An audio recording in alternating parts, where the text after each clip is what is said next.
మతిమరుపు సమస్య చాలా మందిలో 60 సంవత్సరాలు దాటిన తరువాత ఎక్కువగా వేధించేటువంటి సమస్యల్లో మతిమరుపు సమస్య కూడా ఒకటి. ముఖ్యంగా ఇది విటమిన్ B12, విటమిన్ B1 లోపం వలన రావచ్చు. షుగర్, బీపీ, థైరాయిడ్ వంటి సమస్యలను సరైన సమయంలో గుర్తించలేకపోవడం వలన కూడా ఈ ఆల్జీమర్స్ అంటారు, ఈ మతిమరుపు సమస్య వచ్చే అవకాశం ఉంటుంది.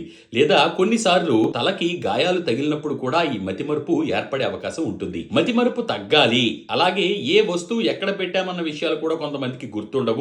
అటువంటి వాళ్ళు కూడా తిరిగి మీ జ్ఞాపక శక్తిని పెంపొందించుకోవడం కోసం దివ్యమైన చిట్కాను పాటించవచ్చు. జై శ్రీరామ్. అందరికీ నమస్కారము. నేను ప్రదీప్ వానపల్లి. ముందుగా మా తల్లిదండ్రులకు, గురువులకు, పెద్దలకు పాదాలు పట్టి ప్రార్థిస్తున్నాను. ఎవరైతే ఈ మతిమరుపు సమస్యతో బాధపడుతున్నారో వాళ్ళు సరస్వతి ఆకు, బ్రహ్మి అని కూడా అంటారు సంస్కృతంలో, ఈ సరస్వతి ఆకును తీసుకుని వచ్చి దంచి పొడి చేసి ఈ చూర్ణాన్ని సిద్ధం చేసుకోండి. లేదంటే మార్కెట్లో మీకు సరస్వతి ఆకు పొడి కూడా లభిస్తుంది. దీనిని ప్రతిరోజు రాత్రి నిద్రించే ముందు 1 గ్లాసు గోరువెచ్చని ఆవు పాలు దొరికితే ఉత్తమము. లేని పక్షంలో మీకు దొరికే గేదె పాలైనా పర్వాలేదు, వాడడం ముఖ్యం.